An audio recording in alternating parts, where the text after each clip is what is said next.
Hello to all my dear students. तो आज फिर से हम एक छोटा सा एक प्यारा सा टॉपिक लेके आए हैं जो आपको दिख रहा होगा, दैट इज ऑफ अमोनिया। तो ऑल अबाउट अमोनिया हम बात करने जा रहे हैं। तो अमोनिया से रिलेटेड आज हम बात करेंगे। पी ब्लॉक का टॉपिक है, ऑब्वियस सी बात है। अमोनिया से रिलेटेड बहुत सारी प्रॉब्लम आ जाती है, कई बार क्वेश्चन आ जाते हैं। तो मैं सिर्फ आपको बताऊंगा अमोनिया का चौका कैसे लगता है, किस तरह से हम अमोनिया का चौका लगा सकते हैं। 4 पॉइंट बताऊंगा, complete detail study about ammonia. तो इससे पहले आपने कभी नहीं देखा होगा, तो मैं स्टार्ट करने जा रहा हूं अमोनिया आपके फेवरेट चैनल नीट बाबा जी पे। डेफिनेटली आप इसको सब्सक्राइब करें, शेयर करें और याद रखें कि आप प्रॉपर वे में नोट्स को मेंटेन करें। जब तक आप लिखेंगे नहीं तब तक आपको कोई फायदा नहीं होने वाला। तो मैं आपके पास लेके आ रहा हूं एक प्यारा सा चौका अबाउट अमोनिया। करते हैं हम टॉपिक को स्टार्ट। Let's start.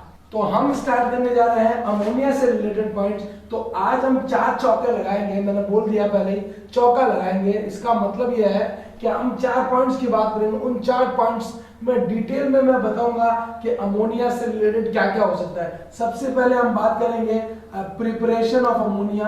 अमोनिया का प्रिपरेशन क्या है, किस तरह से अपन अमोनिया को प्रिपेयर कर सकते हैं। तो प्रिपरेशन ऑफ अमोनिया से रिलेटेड मैं बात बताने जा रहा हूं आपको। तो देखिए, सबसे फर्स्ट पॉइंट आपको क्या ध्यान रखना है कि अमोनिया का प्रिपरेशन जो मेथड है उसमें आपको क्या करना है, कोई भी अमोनियम सॉल्ट ले लीजिए, कोई भी अमोनियम सॉल्ट ले लीजिए और उसकी अगर आप बेस से रिएक्शन करा देंगे, definitely it will gives you ammonia gas. Ammonia gas आपको मिल जाएगा। तो बिल्कुल एक शॉर्टकट ट्रिक बता दी मैंने। कोई भी आप अमोनियम सॉल्ट ले लीजिए, उसकी किसी भी बेस से रिएक्शन करा दीजिए, आपके पास जो गैस रिलीज होने वाली है वो होगी अमोनिया। देखिए, जैसे मैंने एक एग्जांपल लिया, अमोनियम क्लोराइड मैंने सॉल्ट ले लिया और उस अमोनियम क्लोराइड की मैंने जब NaOH से रिएक्शन कराई तो डेफिनेटली जो मेरे पास गैस रिलीज होगी वो अमोनिया होगी। ठीक है, तो इसका मतलब है कि अपन प्रोडक्टिविटी ऑफ अमोनिया में या production of ammonia, preparation of ammonia में ये रिएक्शन यूज कर सकते हैं। देखिए रिएक्शन कैसे होती है, रिएक्शन को समझने का ट्राई करते हैं। अमोनिया जो होता है अपने पास NH4Cl अमोनियम क्लोराइड, ये डिसोशिएट होता है NH4+ में और Cl- में। अमोनियम आयन में और क्लोराइड आयन में डिसोशिएट होता है।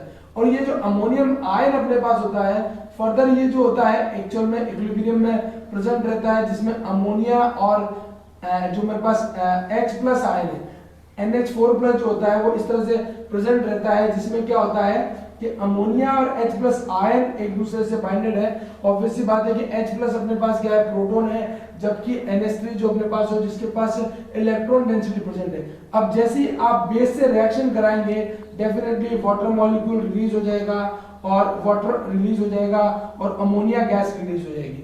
अब ये भी आप सोच सकते हैं कि ये रिएक्शन फॉरवर्ड क्यों चल रही है, क्योंकि डेफिनेटली जैसे जैसे H का कॉन्सेंट्रेशन कम होगा, रिएक्शन का फॉरवर्ड जाने की जो ली चटले प्रिंसिपल है उसके अकॉर्डिंग रिएक्शन के फॉरवर्ड जाने की टेंडेंसी बढ़ जाएगी और फॉरवर्ड जाने की टेंडेंसी बढ़ेगी तो अमोनिया के प्रोड्यूस होने की भी टेंडेंसी बढ़ जाएगी। तो सिंपल सा मैंने एक मेथड बताया। हो सकता है आप चाहो तो दूसरा भी कोई भी अपने पास सॉल्ट ले सकते हो, जैसे अमोनियम नाइट्रेट ले लिया और उसकी मैंने किसी बेस से रिएक्शन करा दी, या फिर मैंने अमोनियम नाइट्रेट ले लिया तब भी मैंने किसी बेस से रिएक्शन करा दी, तो भी मेरे पास जो गैस रिलीज होने वाली है दैट इज ऑफ अमोनिया। तो सिंपल सा मेरे पास एक फर्स्ट मेथड है जिसमें हम बात कर सकते हैं कि कोई भी अमोनियम सॉल्ट को अगर मैं बेस से रिएक्ट कराऊंगा तो ये अपने पास क्या कर सकता है, अमोनिया गैस रिलीज कर सकता है। चलते हैं नेक्स्ट प्रिपरेशन मेथड पे। तो सेकंड अपन टाइप को देखते हैं। सेकंड टाइप जो अपने पास हो सकता है, मैं उसको भी लिख देता हूं। सेकंड टाइप अपने पास अमोनिया प्रिपरेशन में क्या क्या हो सकता है कि मैं कोई भी अमोनियम सॉल्ट ले लूं, अमोनियम सॉल्ट ले लूं। अमोनियम सॉल्ट किसका बना हो, आप ध्यान रखो, या तो मेरे पास कोई सल्फाइड आयन हो उसके साथ अमोनिया कनेक्टेड होके अमोनियम सॉल्ट बना रहा हो, या फिर मेरे पास कोई कार्बोनेट आयन हो, या फिर मेरे पास कोई फॉस्फेट हो, या फिर मेरे पास कोई सल्फेट हो। अगर इनका कोई भी मेरे पास सॉल्ट प्रेजेंट है तो डेफिनेटली थर्मल अगर मैं हीट करूंगा, उसको हीटिंग इफेक्ट देखूंगा तो मेरे पास जो गैस रिलीज होने वाली है that is of ammonia. Example लेके देखता हूं, जैसे मैं बोल सकता हूं कि NH4CO3 अपने पास है, तो मैं बोल सकता हूं कि NH4(CO3) अपने पास प्रेजेंट है। मैं इस तरह से लिख सकता हूं NH4 हाँ, तो NH4 मैं बोल सकता हूँ होल ट्वाइस CO3 अपने पास अमोनियम कार्बोनेट प्रेजेंट है, और अगर मैं अमोनियम कार्बोनेट को हीट करूंगा तो डेफिनेटली जो मेरे पास गैस रिलीज होने वाली है वो अमोनिया होगी और H2CO3 बन जाएगा, और डेफिनेटली H2CO3 इज अनस्टेबल, ये H2 और CO2 में डिसोसिएट हो जाएगा।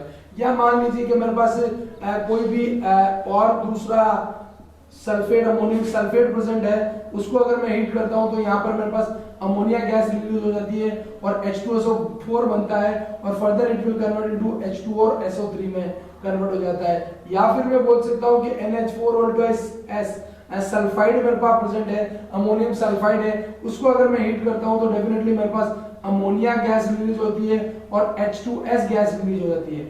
या फिर मैं बोल सकता हूँ कि मेरे पास अमोनियम फॉस्फेट प्रेजेंट है, तो फॉस्फेट में भी अगर मैं बात करूं हीटिंग रिएक्शन की तो यहाँ पर मेरे पास NH3 गैस रिलीज हो जाती है और H3PO3 मेरे पास बनता है। तो सिंपल सा यहाँ पर अपन बोल सकते हैं कि कोई भी अमोनियम सॉल्ट जिसके साथ ये एनाइन कनेक्टेड है, अगर मैं इसको हीट करता हूं तो डेफिनेटली जो मेरे पास गैस रिलीज होने वाली है that is of ammonia.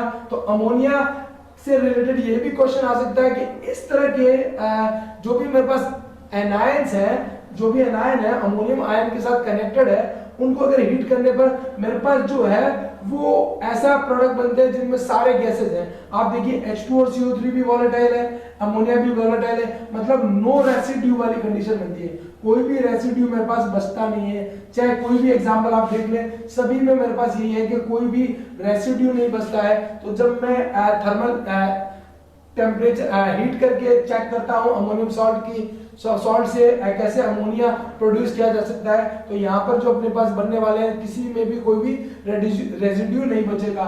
Third point अपन देखते हैं कि किस तरह से अपने पास अमोनिया का प्रोडक्शन किया जा सकता है। में अपन चलते हैं दैट इज ऑफ सी। मैं किसी भी मेटल नाइट्रेट को अगर मैं हाइड्रोलिसिस करा दूं, मेटल नाइट्रेट का हाइड्रोलिसिस करा दूं तो डेफिनेटली जो मेरे पास गैस रिलीज होगी that is of ammonia. Simple सा देखिए, जैसे मेरे पास एल्यूमिनियम नाइट्रेट है, अगर मैं उसका हाइड्रोलिसिस करा देता हूं it will gives you aluminium hydroxide plus of NH3, ammonia gas release हो जाएगी मेरे पास। या फिर मान लो कि मेरे पास मैग्नीशियम नाइट्रेट है, तो मैग्नीशियम नाइट्रेट का अगर मैं हाइड्रोलिसिस करा दूं तो डेफिनेटली ये भी मैग्नीशियम हाइड्रोक्साइड बनाएगा और NH3 बना देगा। या फिर मैं बोल दूं कि मेरे पास कोई भी मेटल नाइट्रेट प्रेजेंट है, तो मैं किसी भी मेटल नाइट्रेट के अगर हाइड्रोलिसिस करवा देता हूं तो यहाँ पर जो मेरे पास गैस रिलीज होने वाली है वो अमोनिया होगी। जैसे मैं लिथियम नाइट्रेट की रिएक्शन करा देता हूँ Li3N की का हाइड्रोलिसिस करा देता हूँ तो डेफिनेटली ये भी लिथियम हाइड्रोक्साइड और अमोनिया गैस रिलीज करता है। तो यहाँ पर अपने पास क्या है, थर्ड जो मेथड है अपने पास प्रिपरेशन ऑफ अमोनिया। तो सिंपल सा आपको ध्यान रखना है कि कोई भी मेटल नाइट्रेट हो, अगर मैं उसका हाइड्रोलिसिस करा देता हूँ तो हाइड्रोलिसिस कराने पर जो गैस रिलीज होगी that is of ammonia. Fourth point पे मैं चलता हूँ, तो फोर्थ पॉइंट पे अपन देखते हैं कि किस तरह से अपने पास अमोनिया का प्रोडक्शन होगा।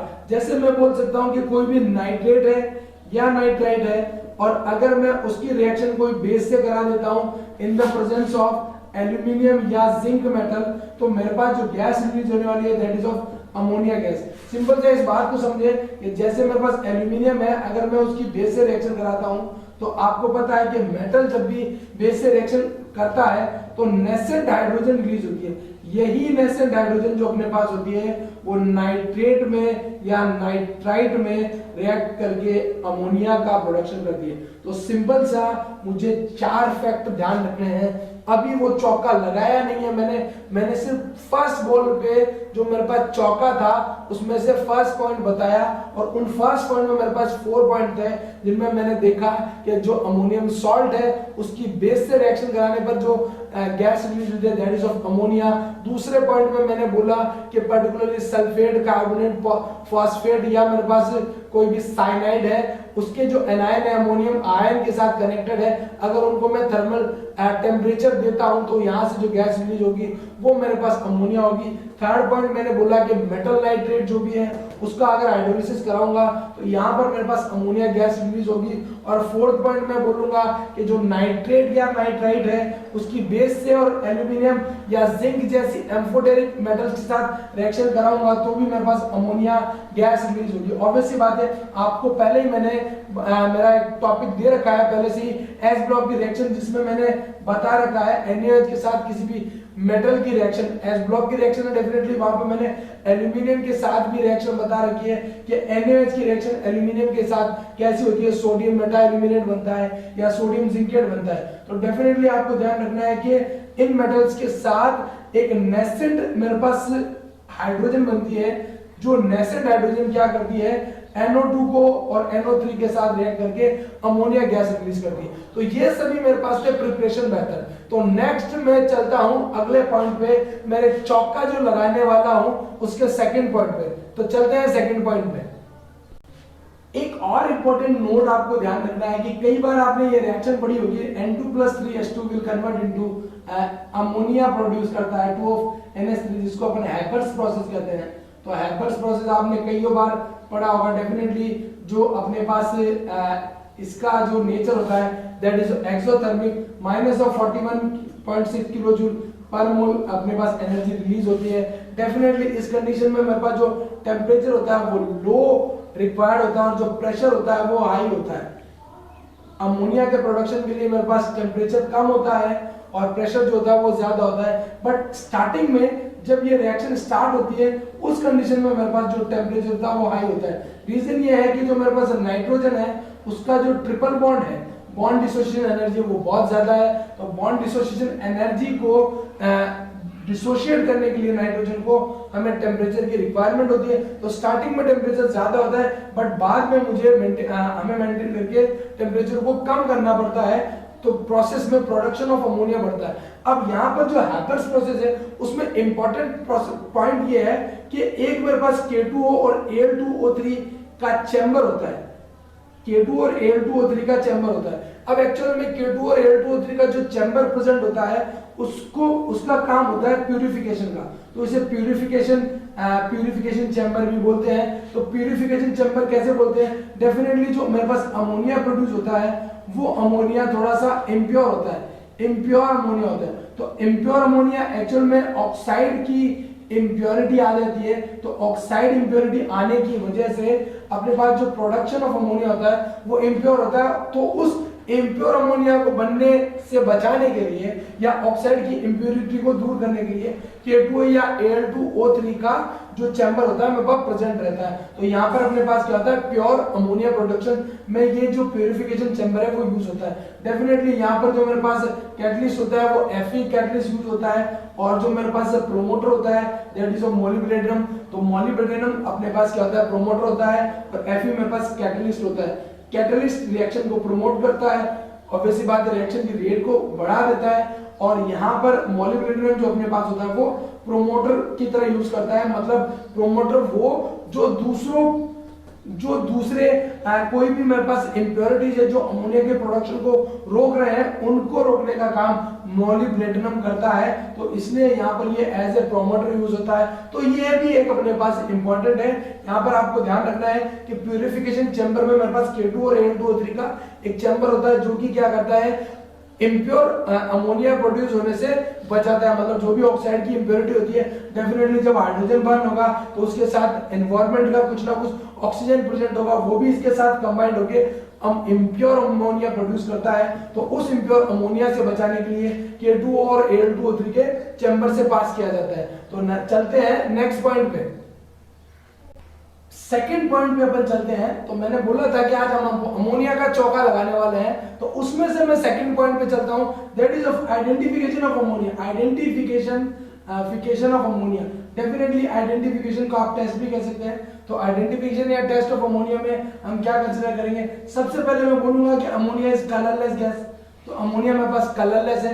सेकंड में बोलूंगा भैया अमोनिया का जो स्मेल होता है दैट इज पंजेंट, बिल्कुल नाक को ऐसे चुभेगी, आपको फील आएगा कि यार ये तो अमोनिया गैस है डेफिनेटली।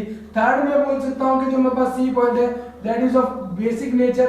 तो बेसिक नेचर होगा अमोनिया का, आप जानती हैं बेसिक नेचर क्या होगा, लुईस बेस है, लोन पे डोनेट कर सकता है और बेसिक नेचर होने की वजह से क्या करता है, रेड लिटमस को ब्लू लिटमस में कन्वर्ट कर सकता है, ब्लू लिटमस में कन्वर्ट कर सकता है। तो रेड लिटमस को ब्लू लिटमस में कन्वर्ट कर देता है। आप बेसिक से ब्लू याद रख लें तो रेड लिटमस को ब्लू लिटमस में कन्वर्ट कर देता है। फोर्थ जो मेरे पास इसका टेस्ट होता है, एक्चुअल में ये जो लेबोरेटरी टेस्ट होता है वो किस तरह से होता है। डेफिनेटली अब अगर हम किसी भी एक्सपेरिमेंट में हमें ऐसा लगता है कि कोई भी अमोनिया गैस रिलीज होने वाली है, तो डेफिनेटली अगर मैं क्या करूंगा, एक ग्लास रॉड को जो कि HCl में डिप्ड है, HCl डिप्ड ग्लास रॉड अगर मैं लेता हूं और उस ग्लास रॉड को टेस्ट ट्यूब से जो गैस रिलीज हो रही है, मुझे नहीं पता कि वो कौन सी गैस है, तो टेस्ट ट्यूब से गैस रिलीज हो रही है, अगर उस गैस के पास लेके जाता हूं, टेस्ट ट्यूब के मुंह पे लेके जाता हूं, तो डेफिनेटली मेरे पास क्या होता है, व्हाइट फ्यूम्स बनते हैं। तो व्हाइट फ्यूम्स बनना अमोनिया की प्रेजेंस को इंडिकेट करता है। व्हाइट फ्यूम किस तरह से बनते हैं, अमोनिया और HCl की रिएक्शन होती है और अमोनियम क्लोराइड के व्हाइट फ्यूम्स अपने पास बनते हैं। तो सिंपली मैं 4 मेथड से क्या कर सकता हूं, आइडेंटिफाई कर सकता हूं कि मेरे पास जो है अमोनिया गैस किस तरह की हो सकती है, कलरलेस हो सकती है, बेसिक नेचर हो सकता है, पंजेंट हो सकती है, और अपने पास टेस्ट में क्या कर सकते हैं अपन, लेबोरेटरी में अमोनिया को आइडेंटिफाई करने के लिए क्या करें, कोई भी अगर एक्सपेरिमेंट है उसमें अमोनिया गैस रिलीज हो रही है या फिर मैं अमोनिया के सॉल्यूशन को हीट कर रहा हूं तो अमोनिया गैस रिलीज हो रही है, तो HCl से डिप्ड आप क्या करो, ग्लास रॉड उसके माउथ पे लेके जाओ और यहाँ पर अगर व्हाइट फ्यूम्स बनते हैं तो डेफिनेटली ये अपने पास कंफर्मेशन ऑफ अमोनिया का टेस्ट हो सकता है। नेक्स्ट टेस्ट पे चलते हैं, that is of Nessler reagent test. तो चलते हैं टेस्ट पे। आइडेंटिफिकेशन ये कि बहुत इंपॉर्टेंट है अपने पास, जिसको अपन बोलते हैं नेस्लर्स रिएजेंट टेस्ट। तो ये नेस्लर रिएजेंट क्या होता है, एक्चुअल में सबसे पहले देखते हैं अपन नेस्लर रिएजेंट क्या है। That is of K2HgI4। It is Nessler reagent in the basic medium. ध्यान रखिए बेसिक मीडियम के साथ होना कंपलसरी है, तब ये नेस्लर रिएजेंट अपने पास कहलाएगा। अब आप इस चीज को समझे कि नेस्लर रिएजेंट जो अपने पास है वो किस तरह से वर्क करता है। तो K2HgI4 जो अपने पास होता है, फर्स्ट ऑफ ऑल डिसोशिएट हो जाता है किसमें, K2K+ में और HgI4 -2 में। तो 2K+ और HgI4 -2 में डिसोशिएट हो जाता है और फर्दर अपने पास Hg+2 और I- अपने पास क्या होता है, प्रेजेंट रहता है। अब आपको समझना है कि जो मेरे पास अमोनियम आयन है, ऑब्वियस सी बात है कि आप इस बात को समझें कि जब भी मैं कोई सॉल्ट लूंगा या कोई भी टेस्ट करूंगा तो डायरेक्ट अमोनिया की फॉर्म में नहीं होगा, वो किसी ना किसी सॉल्ट फॉर्म में होगा जिसमें अमोनियम आयन प्रेजेंट रहेगा। और अब आपको पता है कि Hg+2 जो होता है वो अमोनियम आयन से रिएक्ट नहीं करेगा। डेफिनेटली क्यों रिएक्ट नहीं करेगा, उसका रीजन क्लियर है, रिएक्ट नहीं करने का क्योंकि ये भी पॉजिटिव और ये भी पॉजिटिव है। बट अगर मैं अमोनिया की रिएक्शन बेस से करा देता हूं, तो अभी अपन ने पहले भी देखा कि जब भी किसी अमोनियम आयन की रिएक्शन बेस से कराते हैं तो मेरे पास अमोनिया गैस रिलीज हो जाती है। अब ये जो अमोनिया गैस होगी, इसीलिए मैंने बोला कि Nessler reagent without base impossible है लिखना, या ये टेस्ट ही नहीं होगा। अगर आप बेस लेके नहीं चलते हैं तो ये टेस्ट होना पॉसिबल नहीं है। अब देखिए जब ये अमोनिया गैस रिलीज होगी तो ये अमोनिया जो होगी मर्करी से रिएक्शन करेगी। ऑब्वियस सी बात है, इसके पास लोन पेयर है और इसके पास क्या है, पॉजिटिव चार्ज है, ये इसको अट्रैक्ट करेगा और यहाँ पर अपने पास क्या होगा, इस तरह से नाइट्रोजन हाइड्रोजन और मर्करी में इस तरह से फोर्स ऑफ अट्रैक्शन जनरेट होगा और ये जब इसको लोन पेयर डोनेट करेगा तो यहाँ से H को रिलीज कर देगा और यहाँ पर मेरे पास बनेगा HgNH2 प्लस क्यों, क्योंकि नाइट्रोजन ने लोन पेयर को डोनेट कर दिया, इसलिए मेरे पास यहाँ पर HgNH2 बनता है। उसके बाद मेरे पास क्या होता है कि जो बेसिक मीडियम में OH- है अपने पास प्रेजेंट, तो OH- से Hg+2 रिएक्ट करता है, O के पास भी लोन पेयर प्रेजेंट है और यहाँ पर भी लोन पेयर लेके इट विल गिव यू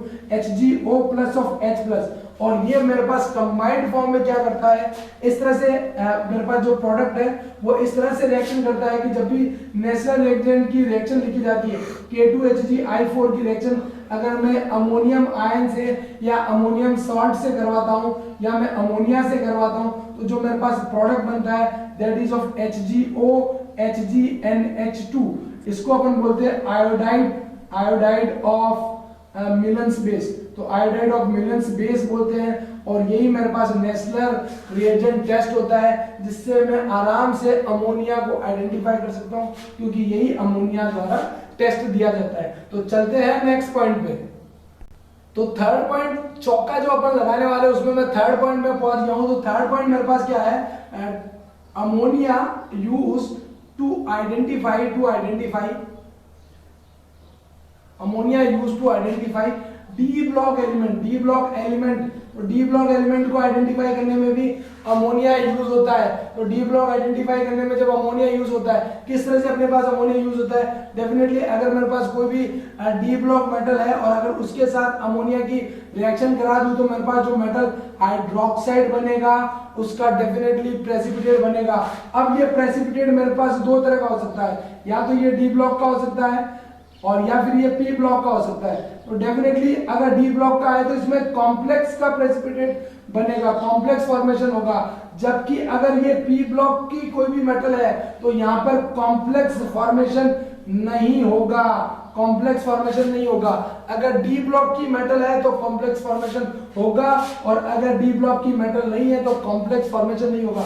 मैं बोल दूं प्रेसिपिटेट आएगा बट कॉम्प्लेक्स फॉर्मेशन की कंडीशन क्या है, डी ब्लॉक की मेटल है तो कॉम्प्लेक्स फॉर्मेशन होगा और पी ब्लॉक की मेटल है तो कॉम्प्लेक्स फॉर्मेशन नहीं होगा। इसमें भी एक्सेप्शन मेरे पास क्या है, फेरस Mn और Hg जो मेरे पास है वो एक्सेप्शन है, क्योंकि ये क्या करते हैं अपने पास कॉम्प्लेक्स फॉर्म नहीं करते हैं। तो अगर मेरे पास कोई भी डी ब्लॉक की मेटल है कॉम्प्लेक्स फॉर्मेशन होगा और अगर मेरे पास कोई भी पी ब्लॉक की मेटल है तो उसके साथ प्रेसिपिटेट आएगा बट कॉम्प्लेक्स फॉर्मेशन नहीं होगा।